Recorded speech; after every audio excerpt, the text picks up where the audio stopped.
Welcome to the DMI interview series, Leaders in Defense Management. In July 2023, I sat down with former Deputy Secretary of Defense Bob Work. We had a great conversation touching on a wide variety of issues, including the varying management styles of different Secretaries of Defense. I hope you find it as informative as I did. I'm Peter Levine, the Director of the Defense Management Institute, and we're here today as a part of a series of interviews with individuals who've made significant contributions to the improvement of the management of the Department of Defense. Today, we're speaking to the Honorable Bob Work, who served as the 32nd Deputy Secretary of Defense from 2014 to 2017, and as the 31st Undersecretary of the Navy from 2009 to 2013. Secretary Work is currently a Senior Counselor for Defense and a Distinguished Senior Fellow for Defense and National Security at the Center for New American Security. Those of us who have had the privilege of working with Bob over the years, that nobody is harder working or more dedicated to making the department work well than he is. Bob, welcome, and we're pleased to have you here. Thank you very much, Peter. It's great to be here. Let me just jump in at the beginning, and literally the beginning of your career. How did you come to the Department of Defense? You can go all the way back to the Marine Corps if you want, but I'm particularly interested in how you came in as a senior management official in the department. Well, for me, it was all a matter of luck and timing. I was working at the Center for Strategic and Budgetary Assessments with Andrew Krepanevich and Mike Vickers, and Michelle Flournoy at the time was the president of the Center for a New American Security. She was nominated, or she was picked, to lead the Obama transition team for the Department of Defense. So out of the blue one day, I get a call from Michelle, and she says, "Bob, I need your help." And I say, "Okay, if I can do it, I'll give it to you." Says, "I want you to come in on the Obama defense team." And I said, "Well, what would I do?" And she said, "I would like you to be the lead for the Department of the Navy." I had been writing on naval issues at the Center for Strategic and Budgetary Assessments for about 6 or 7 years. And I said, "Okay, tell me more." And she says, "Well, you can't get paid for this, and you have to go on a leave of absence. So you can't be being paid by CSBA while you're over there." And I said, "Well, how long is this going to last for?" And she says, "Well, this was just before Thanksgiving, right after the election." And she said, "We'll need you till Christmas, but I promise I'll get you back to CSBA by the first of the year." And so I said, "Okay, so I can't get paid for about 6 weeks. I'll come in." He says, "Yes, your job will be to write a memo to the incoming Secretary of the Navy, who we don't know who it's going to be yet. And you will tell the Secretary of the Navy, here's the state of the department, here are the problems you're going to face when you get here are the big decisions you're going to have to make in the first 100 days, 200 days, first year, blah, blah, blah, blah, blah." And I said, "Okay, I'll do it." So I went over, and everybody, most of the people who were on the team knew they were going to come into the government. Ash Carter was there at the time. He thought he was going to be the Undersecretary of Defense for Intelligence. Turned out he became AT&L, Acquisition Technology and Logistics. Jay Johnson was there. He knew he was going to be the GC. Michelle Flournoy knew she was going to be Undersecretary of Defense for Policy. And it was like that. Most of the people were there. I was there with the understanding that I would go over, work on the team, then go back to CSBA, which was fine with me. I wasn't looking to come into the government. Over the next 6 weeks, we worked hard, did a lot of interviews, talked with everybody in the Department of the Navy who was in an important position, and we became quite close. We were sitting around lunch one day, just around a table, bullshitting, and somebody said, "Well, Work, what would you like to be if you were asked to come into the Department of Defense?" And I literally, I was drinking a Diet Pepsi like I always was. And I said, "Hell, I'd like to be the Undersecretary of the Navy." It really was a throwaway line. Richard Danzig, who was Richard Danzig's senior military assistant when he was a Secretary of the Navy, and he had been the Undersecretary of the Navy, and he had told me many, many times what a great job it was. And so I want to be the Undersecretary of the Navy. Not, I was just kind of kidding around. So Michelle Flournoy was as good as her word. Went back to CSBA right around the first of the year. Started to get paid again. That was really good. And towards the end of January, I'm not sure what day, I received a call, and the guy said, "This is Scott Gratian. I'm the head of presidential personnel." And one of the guys on the team was a guy named Jim Ludus. You might know him or might have known him. He was on the SASC. He was a SASC staffer. And he was a prankster. He was always pulling practical jokes and everything. So I thought it was Ludus punking me. So I said, "You Ludus," and I hung up the phone. Phone rings again. "Hey, this is Scott Gratian. I am Scott Gratian, and we would like you to come into the Department of Defense as the Undersecretary of the Navy." And, I was kind of shocked. I said, "Okay, cool." And then I went through all the stuff for my confirmation, and I finally was confirmed in May of that would have been 2009, May of 2009, and I come in. So I'm the Undersecretary of the Navy for 4 years. Awesome job. In my view, it is the best job for training a Deputy Secretary of Defense, because it's the only department, as you know, with 2 different services, and they're always at odds. And you have to kind of be the umpire, and you got to let the children fight, and sometimes you have to knock their heads together, etc. But it was an awesome job. So tell They me, asked me to stay on into the second administration, but I said, "Hey, look, I've had a great time, 4 years. I don't want to do the same job for another 4 years. If you have another job, I'll consider it, but just do it." So then I went over and became the CEO of the Center for a New American Security. Now, if you remember, this would have been in 2013. In the fall of 2013, Ash Carter left abruptly as the deputy secretary. He surprised everybody. In fact, he left at the worst time because we were in the process of building the program and caught everybody by surprise. Christine Fox became the acting deputy secretary of defense. And I received a call from the White House, and they said, "Hey, would you consider coming back as the deputy secretary of defense?" So again, it was just timing because of what happened. They had a hole they had to fill. I had I had proven myself as the undersecretary, so they invited me to come in as the deputy. And I said, "I'll come back under one condition, and that will be that I am not forced upon Secretary Hagel. That, I would like to have an interview with Secretary Hagel, and if he wants me to be his deputy, then I'll say yes. But I don't want to be forced upon him." So they said, okay. They set up the interview. So I had a good interview. He asked me to be the deputy, and I said I'd be honored to do so, and so I came back in. So again, for me, it was all luck, timing. There was no magic. so tell me, when you came in as Undersecretary of the Navy, what surprised you most about the being in a senior position in the department, other than being in a senior position? What about the government? What about serving at that level came as most of a surprise to you? Well, the Department of the Navy was in a special situation at that time. They had not had a confirmed Undersecretary of the Navy for about a year and a half. So they had gone through a bunch of guys who were acting or performing the duties of whatever.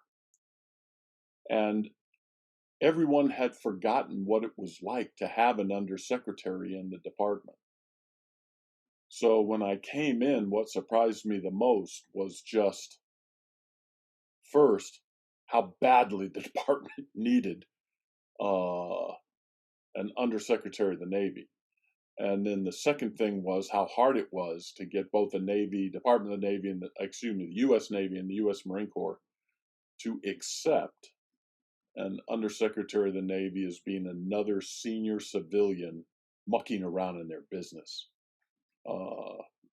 And so it took some time for me to establish my bona fides.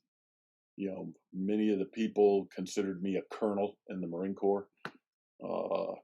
Christine Fox used to always call me Colonel Work.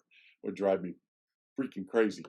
But after a while, once I established myself as I hope, a capable leader, then I started working really closely with the assistant commandant. The assistant commandant, the vice chairman, vice CNO, and it was an awesome job.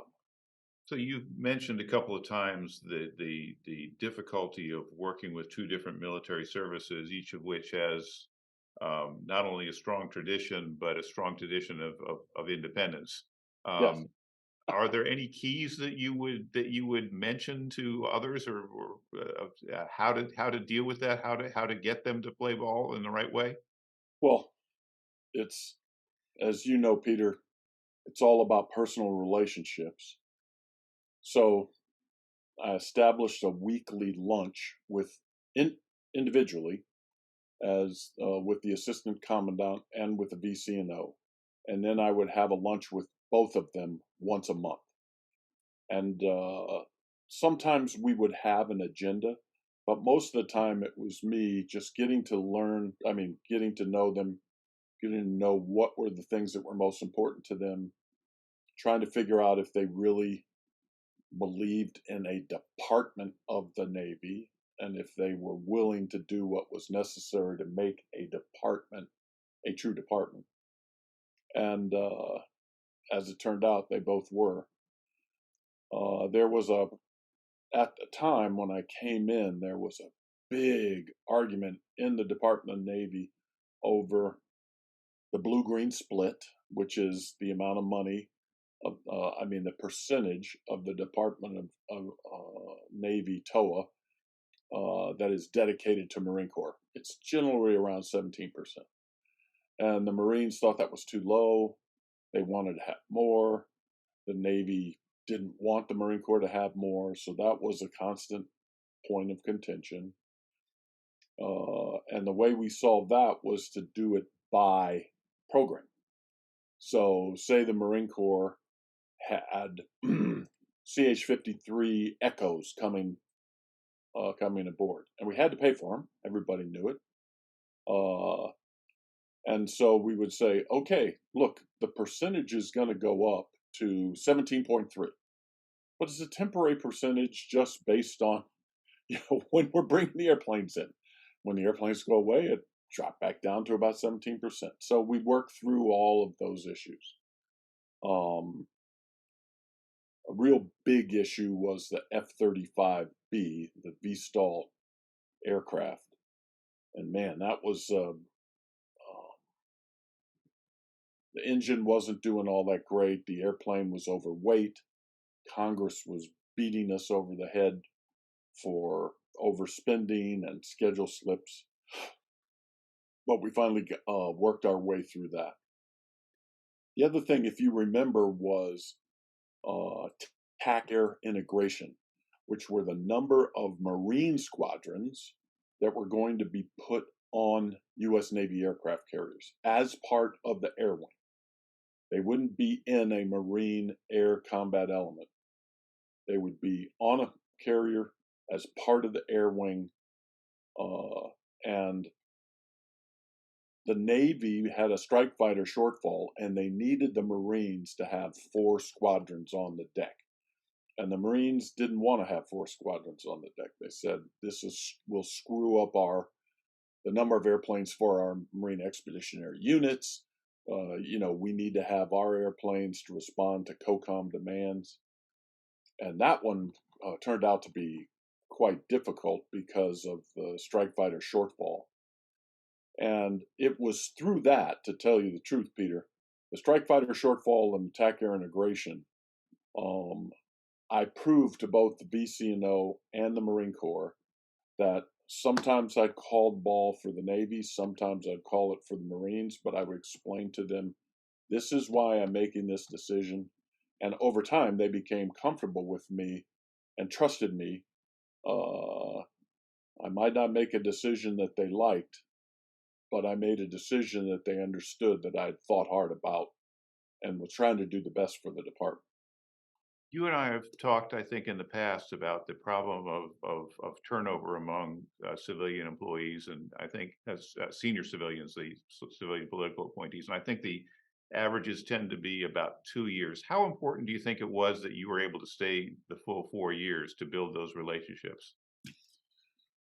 I think it's vitally important. You know, it would be very difficult to make political appointees commit to the full term of an administration.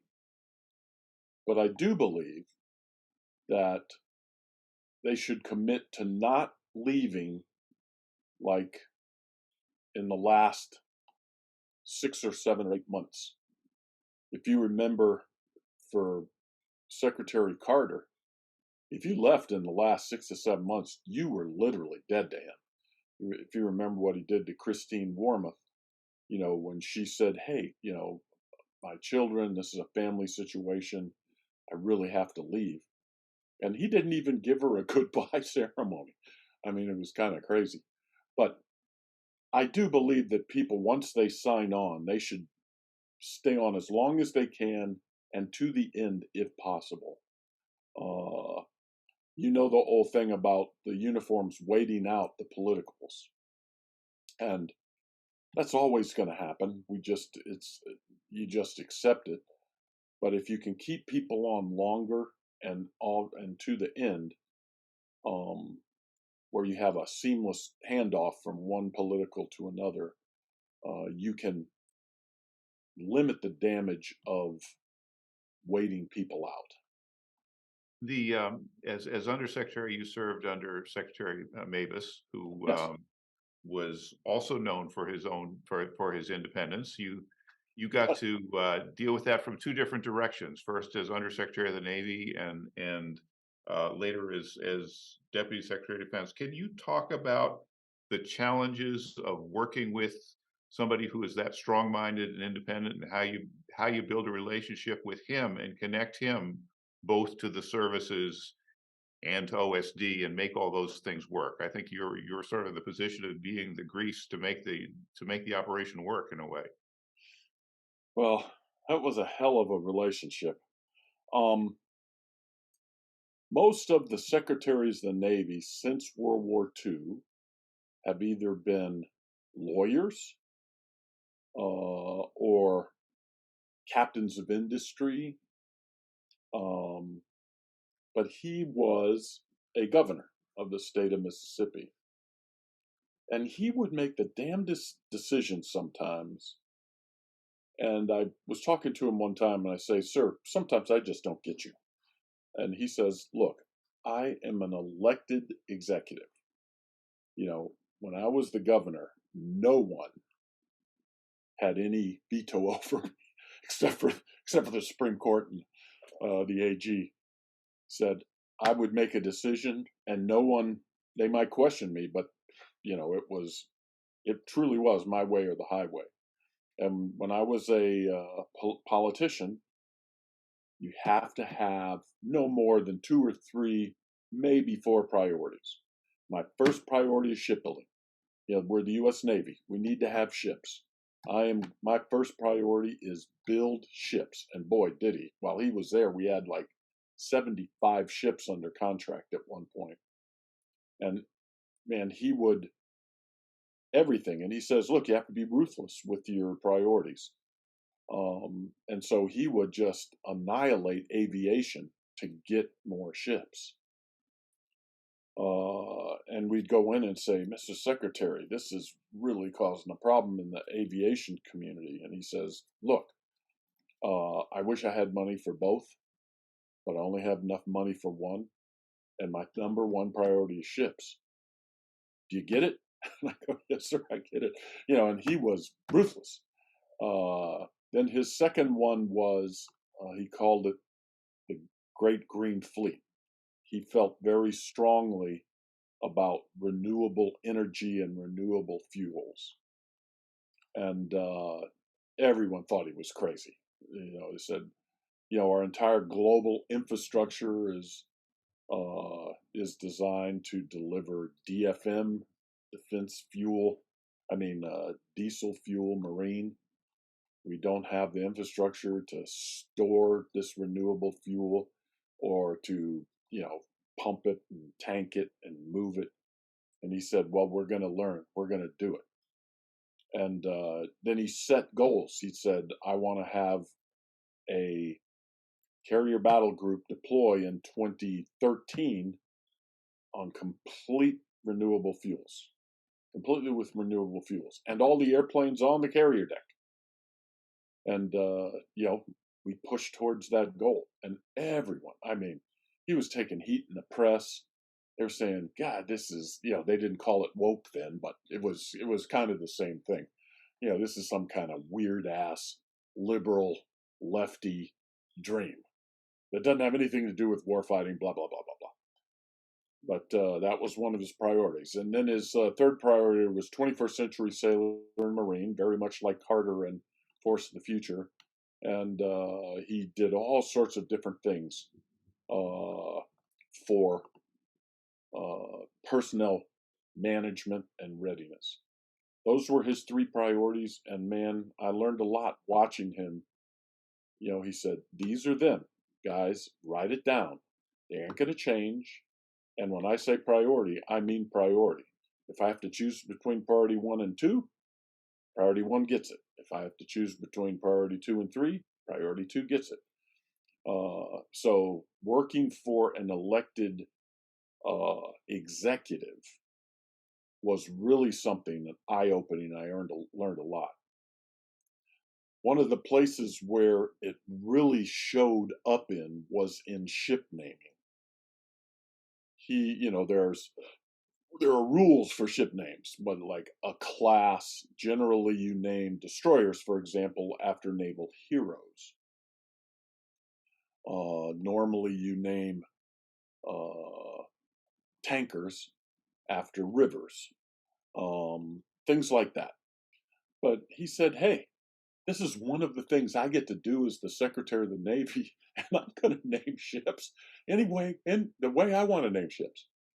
And he would name ships for like, Cesar Chavez, would just drive the uniforms and Congress crazy. And he said, hey, this is my right as the Secretary of the Navy. It's written into law. I get to name the ships, nobody else. And, he's like, I'm the governor. I'm going to name the ships. I remember one day he got up, we were talking, and he said, Bob, I got to go to a ship naming ceremony. And I go, oh, which ship are you naming today, sir? And he goes, the Gabby Giffords. And I go, what? What did Gabby Giffords ever do for the U.S. Navy? And he said, well, not too much for the Navy, but, her husband was shot, or she was shot, or, I can't remember now. And I want to name it for Gabby Giffords. And I said, okay, sir, you're going to take a lot of heat for this. And he goes, yeah, well, I don't really care.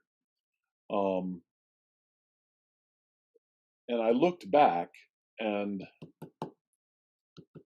I think there was a Secretary of the Navy who was a governor of a New England state. And he approached ship naming the same way, exactly the same way. So, like I said, working for a former elected executive political person was really something. Having worked for an elected official was Senator Carl Levin, I was grateful, in fact, to Secretary Mabus for the Carl Levin. Yeah, so exactly. So it does work. As Undersecretary of the Navy, you also served as the first Chief Management Officer of the Navy. Can you talk about what your view is of that designation? Were there additional responsibilities that came with that? Did it affect how you did your job? Or was it simply a recognition of things that you would have done anyway? I think it was a combination of both. quite frankly, what happened is the White House assigned a political appointee to the Department of the Navy. It was Eric Fanning. And I had never worked with Eric, couldn't have picked him out of a lineup. And it just turns out that he has a particular interest in management issues and was really good at tackling them. And so I designated him as the Deputy Chief Management Officer. And I said, Eric, I have your back. You come to me when you think you want to make a big move. I'll give you top cover. And it worked out really well. I was extremely happy to have him because, I was working issues like strike fighter shortfall, TAC air integration, keeping track of the secretary's priorities, which caused all sorts of unease in the department. And I was constantly having to, tamp down feelings. So having a deputy chief management officer was really good. And I remembered that when I became the deputy.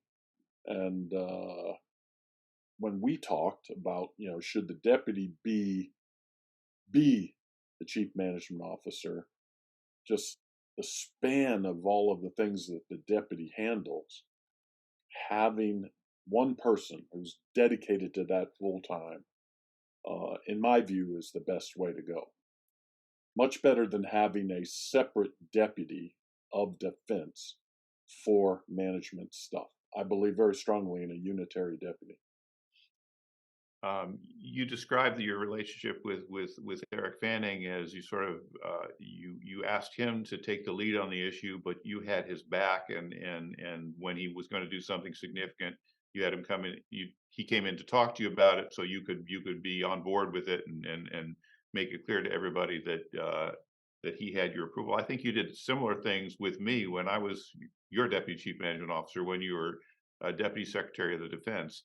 Is that a conscious strategy that you were able to use in other areas as well? Was it unique to the management issues, or is this a strategy that you think that can be used by senior officials in across other areas? I think it can be used across other areas.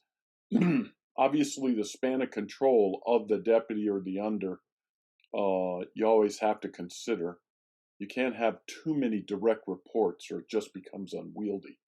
But for me, working with Eric Fanning in the Department of the Navy, I said, look, this is, to me, is directly applicable to what we're trying to do in the Department of Defense. And so it helped me kind of say, okay, this is the way I'd like to work it.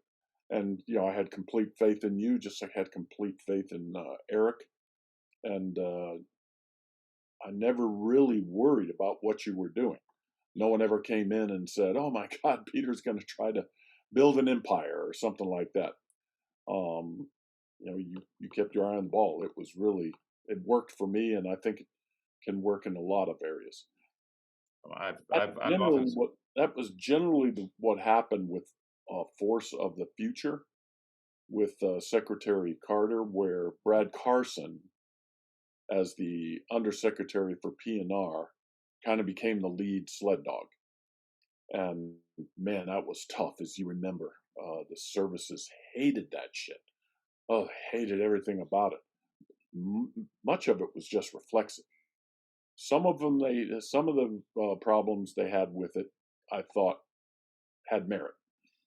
But man, poor Brad Carson, he took it from both ends, because in the end, then Secretary Carter got mad at him, and he was getting it from Secretary Carter and from services, and then it spilled over to Congress. Wow.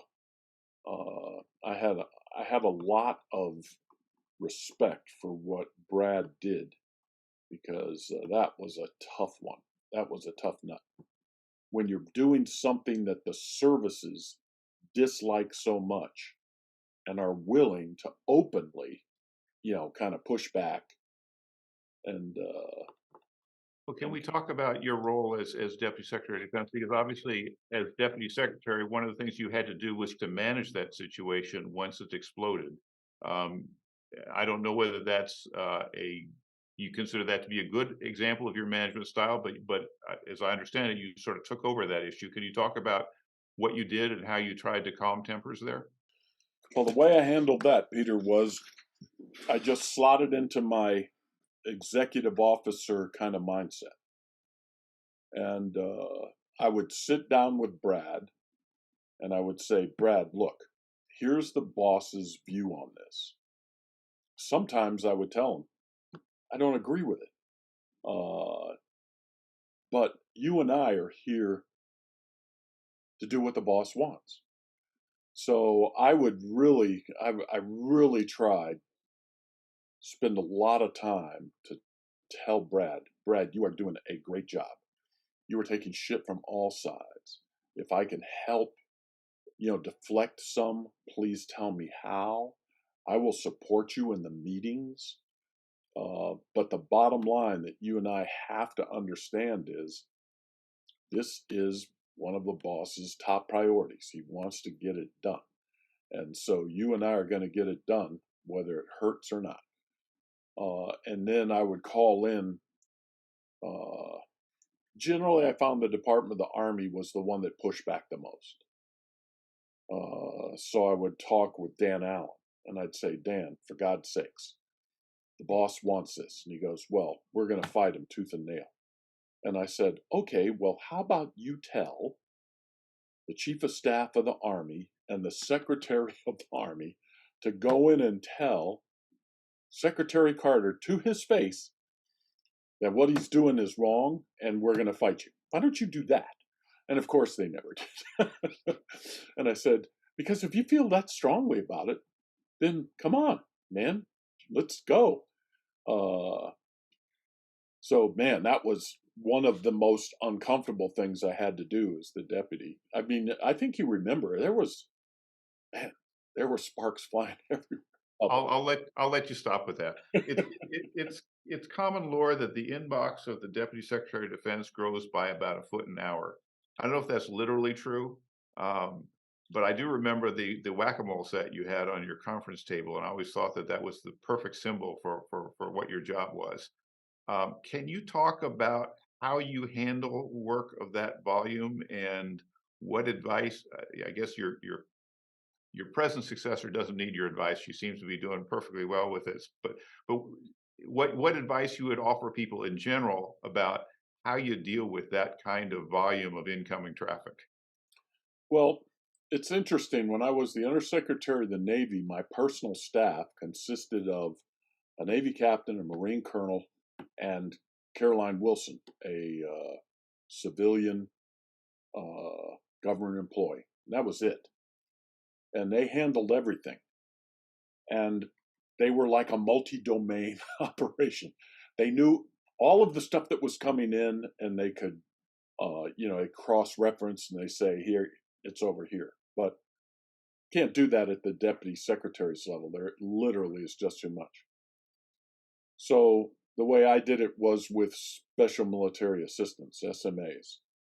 And I generally had one for every one of the undersecretaries. So if you remember Lacey, Lacey was the Undersecretary of Defense for PNR. And she was kind of, hey, what's happening, Peter? And she'd come and tell me, say, hey, we got something coming up, sir. Peter's going to need your help on this. And she would be the one who would come down to you and say, hey, this is on the boss's mind. And I had an SMA for every single one of the unders. And for me, that worked really well. I tried to keep in touch with the unders by having lunches, and I would tell them what's on my mind, blah, blah, blah. And we saw each other all the time in the DMAGs. But having the SMA was, in my view, very, very good. I remember Secretary Carter tracked his time. It seemed like down to the minute. We had a couple times when we had briefings on how he's spending his time, and he did it so that he could make sure that the signal he was sending the department was sent in part by what he was willing to commit to, and sending the right signal, making sure that he stayed on message with the things that were his own personal priorities. Did you have a system for making sure you could keep track and stay on message for your priorities, or were you drawn in so many different directions that you just had to sort of fight the battles as they came? Um, every day I'd sit down with my command group, my SMAs, and I would say, okay, are we covering everything? And they were really, really good. You have to pick the right people there, people who don't use your name, go down and say, work wants this, you know, they got to be able to work with the people and really gain their trust and then come back. And so the way I did is every evening we would sit down and we'd say, okay, what did we screw up today? What do we have to get accomplished the rest of this week? Um, and it just worked for me. I had just a tremendous staff, a tremendous staff. The chief of staff is really important too. You have some good ones. Um, the um, the tradition in the department, I believe, is that um, the Secretary of the Defense handles the strategic issues, the White House, the big policy issues, the what we call sometimes up and out issues, and the Deputy Secretary of Defense handles the down and in issues of the day-to-day management of the department. Can you talk about how you and Secretary Carter allocated, I guess Secretary Hagel before Secretary Carter, how you allocated responsibilities and made sure that you were each leveraging the limited bandwidth you had to the maximum and stayed on message and in sync with each other? Was there Yeah, it really was, talking with the secretary. So, for example, um, the secretary usually does all of the interactions with our allies. Um, and Secretary Carter called me in one day and said, look, I'm just being pulled in 1,000 different directions. This is what we're going to do. This was at the height of the war in Syria and Afghanistan, and there were just meetings all the time with NATO allies. And he says, look, I am going to take Central Europe. I'm going to take the guys who are sending most of the troops to Syria and Afghanistan. I'm going to take Southern Europe because all of the refugees were coming from Syria.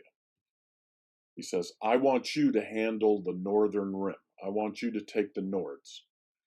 And so that became part of my portfolio. And man, looking back, it was one of the most enjoyable parts of my portfolio. So I took Iceland, Norway, Denmark, Finland, Sweden, etc. And so I would go over and represent the government, do all of the meetings and etc.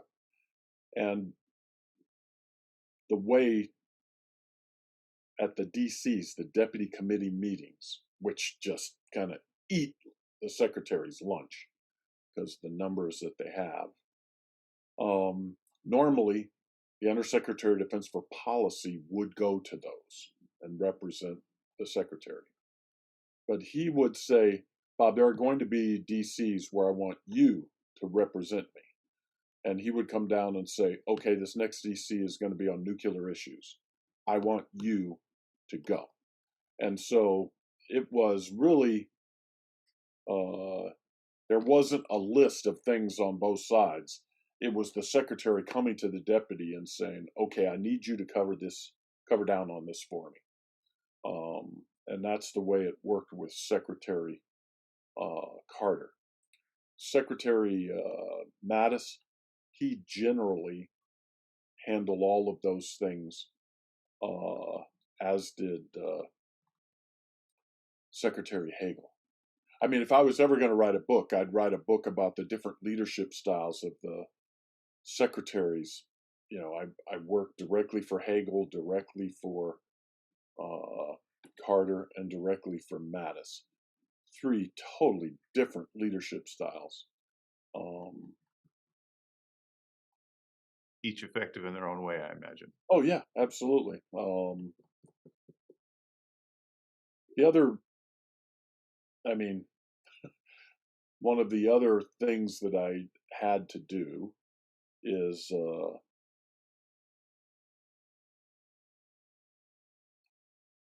if you remember Secretary Hagel, he had a volcanic temper.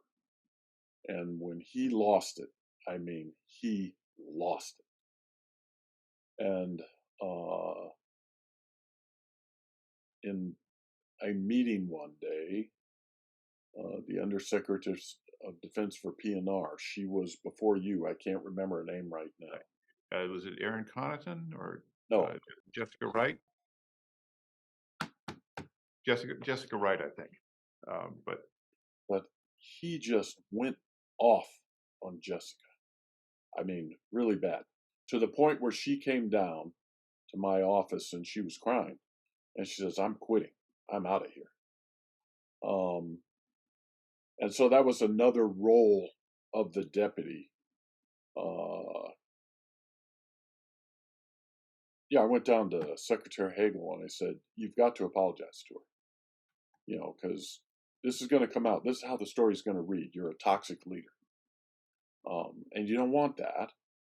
And look, if you're going to yell at somebody, just kick everybody out of the room except for that person. Yell at them face to face. But don't yell at them in front of all these other people. And by God, the next day, he called Jessica and convinced her to stay around, I think, for 5 or 6 months. But man, things like that I did not like at all. But that's the role of the deputy. In the undersecretary role, I did it when Secretary Mabus fired the president of the Naval Postgraduate School. And I had to fly out to the Naval Postgraduate School. And I had a meeting with the entire faculty. They just, 200 or 300 people. And I said, okay, this is why we're doing this. Man, those things are always the hardest for me. Whew, I don't like them. You also got to be Deputy Secretary of Defense. Your tenure pretty much coincided with the Budget Control Act, the sequestration era budgets. I imagine pretty much continuing resolutions over on top of continuing resolutions. Eras of tight budgets and CRs that we seem to be likely, and government shutdowns that we seem to be likely headed back into. Is Yep. there any advice that you would have for those who may be having to handle similar types of situations down the road as they face this same kind of pressure, budget pressure? Well, every time is so unique.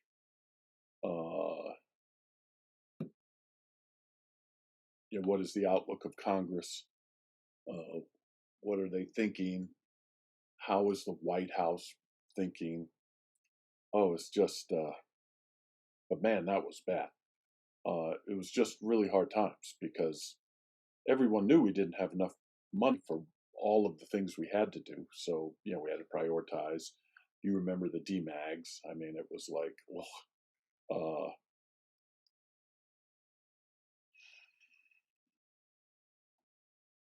I think looking back, I would have tried to meet more often with the staff directors of the HASC and the SASC and, try to get their advice and say, look, where are we headed here? You do realize what's happening, right? And of course they did.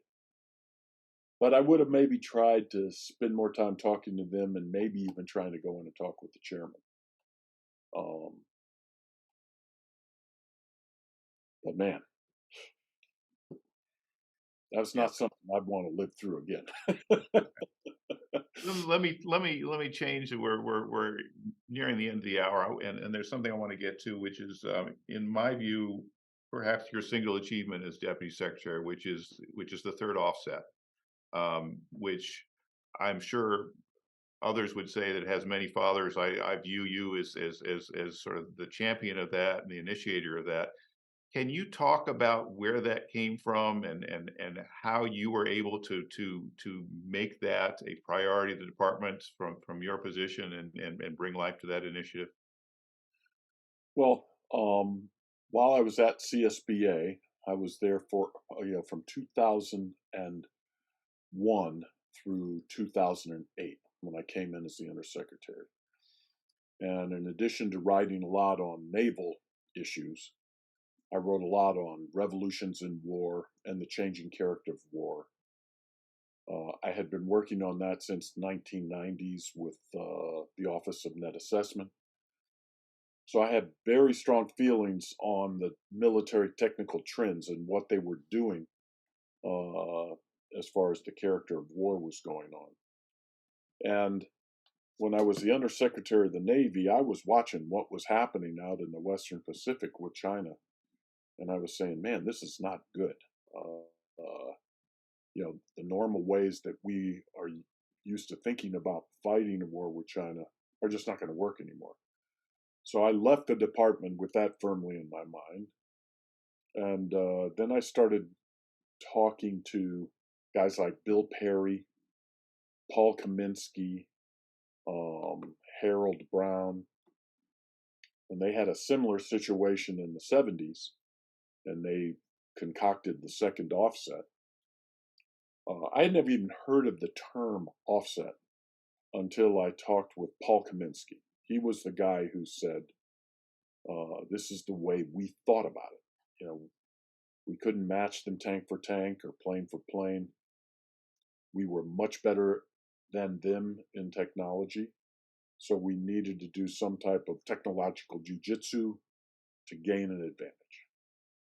And he told me all about how they thought and what they did, and how closely Brown and William Perry worked together. Brown is the secretary, Perry is, I can't remember what the name of it, but he was AT&L for lack of a better word. EDR&E, I think, yes. Yeah, EDR&E, that's right. So I started thinking about that, and I said, if I go back in as the deputy, this is something I want to concentrate on. Now, of course, I couldn't just launch off on my own. So I went and talked with Secretary Hagel, and I said, look, this is what I see. I think this is really important, and I'd like to run this for you. Now, it's going to be talking about a lot of things that may upset people in the department, because I'm going to say what we're doing here doesn't work anymore. We're going to have to spend more money over here. And to his credit, Hagel said, yeah, I would like to do this. And I told him, we're going to call it the third offset. And I said, you need to roll it out. This can't be a deputy secretary thing. If it's going to be seen as anything, it's got to be seen as your thing with the deputy running it for you. And so he said, yes, I agree with that. And so he said, we would like you to announce it at the Reagan Defense Forum in November of 2014. Yeah, 2014. And he said, we'll write the speech for you. We'll go over it with you so you're comfortable with it. But if we're going to make this work, it's got to be seen as coming from the secretary. We got to try to duplicate what Brown and Perry did, where I'll be your Bill Perry, and I'll do all of the programming and shit like that. But you have got to be the guy who's saying, this is my idea. We got to do this. And he gave the speech. And he told me afterwards, it was interesting. He said, of all the things I did as Secretary of Defense, this was the most important thing I did.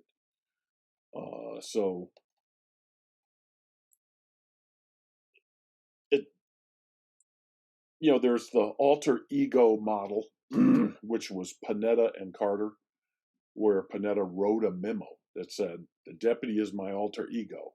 When I'm gone, he acts for me. He speaks for me. If he says something, you can say it's coming from me.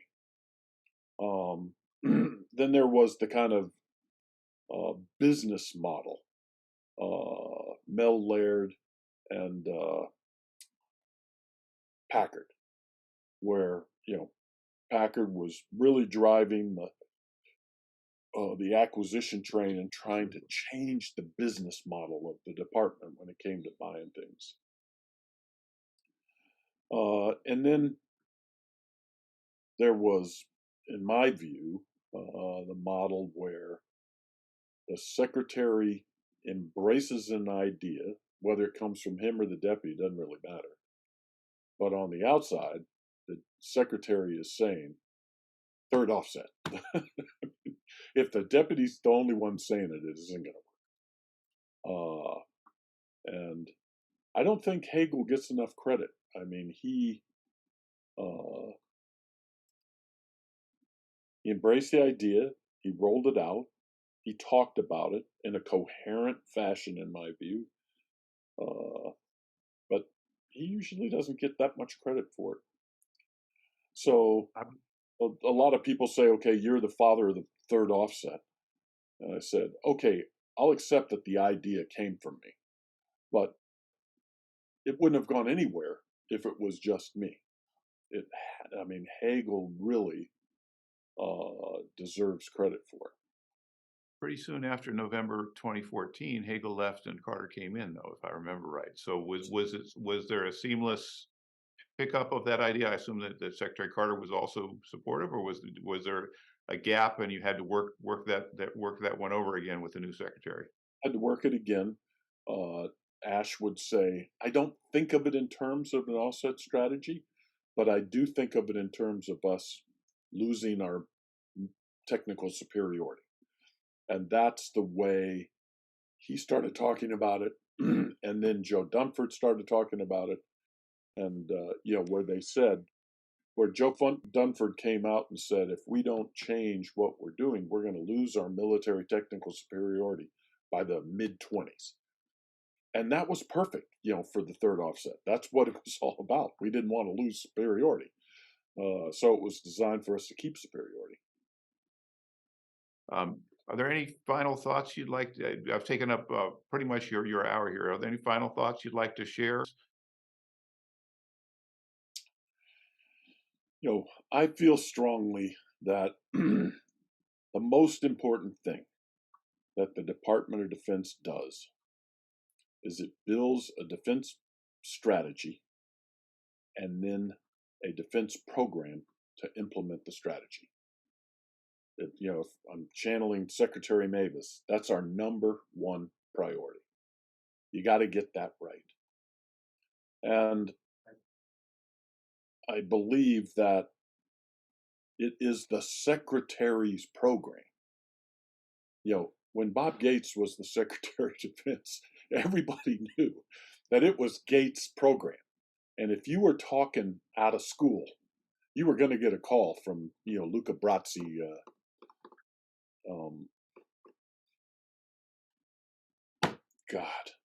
Robert Rangel. Yeah, Robert Rangel. Damn. And Gates would say, this is the program.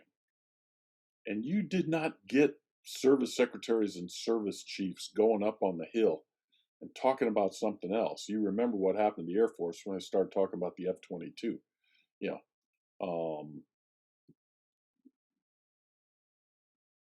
I don't believe that any of the other secretaries I worked for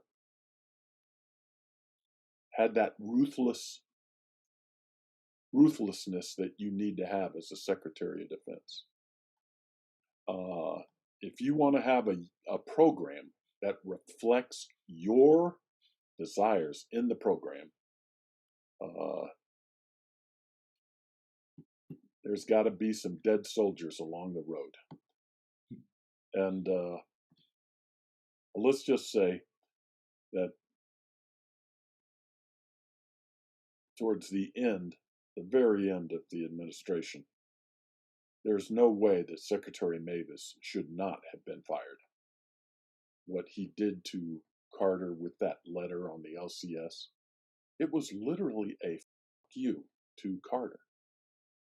And if he had done that to Bob Gates, he would have been done by 1700. And I doubt if Bob Gates would have allowed him to put his portrait up in the wall. So sometimes you just got to say, hey, no, it is my way or the highway. And I've made this decision. You're here to support me. and all the stuff about, oh, Title 10, blah, blah, blah. You get your Title 10 authority from me. So the Title 10 authority flows from the secretary to you. Anyway, that's about the only thing I could say. Yeah. There were times when I believe that both Secretary Carter and Secretary Mattis should have put their foot down and said, hey, this is not the way it's going to go, boys and girls. But that's for another conversation. Well, thank you very much for this conversation. It's been fascinating for me. I always loved working with you. Always loved working for you, and now I love hearing what you have to say about it. It's been a fascinating conversation. Appreciate you taking the time.